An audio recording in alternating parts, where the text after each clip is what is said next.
अब तो जो फील्ड मार्शल आसिम मुनीर साहब के बहुत फेवरेट लोग हैं, जो उन्हें बहुत पसंद करते हैं, वो भी ये कहना शुरू हो गए हैं कि मकबूलियत बढ़ गई है। मिसाल के तौर पे हाशिम डोगर साहब है, पहले पीटीआई में होते थे, उन्होंने एक स्टेटमेंट दिया, बड़ा मजे का स्टेटमेंट है।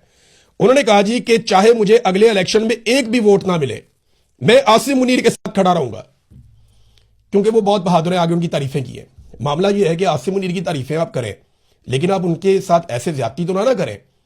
ये तो ज्यादती आप कर रहे हैं। आप ये बता रहे हैं पूरी दुनिया को कि आसिम मुनीर साहब इतने गैर मकबूल हैं, यानी मेरे सर्वे के अंदर भी उन्होंने 6.9% ले लिया। इमरान खान के मुकाबले में जब सर्वे करवाया तो सारी जमातें उनके साथ थी, 6.9% उन्होंने मेरे सर्वे में ले लिया। लेकिन हाशिम डोगर साहब का यह मानना है कि चाहे मुझे एक भी वोट ना पड़े, यानी वो ये दूसरे अल्फाज में कह रहे हैं कि आसिम मुनीर साहब इतने गैर मकबूल हैं कि मैं उनके साथ खड़ा हूंगा तो मुझे वोट नहीं पड़ेंगे, लेकिन अगर मुझे एक वोट भी ना पड़ा मैं फिर भी आसिम मुनीर के साथ खड़ा हूंगा। यानी ये तो दूसरे अल्फाज में वो बता रहे हैं कि मकबूलियत किधर है और सूरत क्या है। वैसे तो ये पूरा पाकिस्तान ही जानता है, लेकिन जो पाकिस्तान के साथ अब इन लोगों ने किया, इससे पहले कभी हमने सोचा भी नहीं था, हमें अंदाजा भी नहीं था कि ये इस लेवल तक पाकिस्तान को लेकर आ जाएंगे। बेड़ा गर्क किया इन्होंने पाकिस्तान का और पाकिस्तान की इकोनॉमी का, पाकिस्तान के लोगों का। अब तक के लिए इतने, अपना ख्याल रखिएगा, अपने इस चैनल का भी। अल्लाह हाफिज।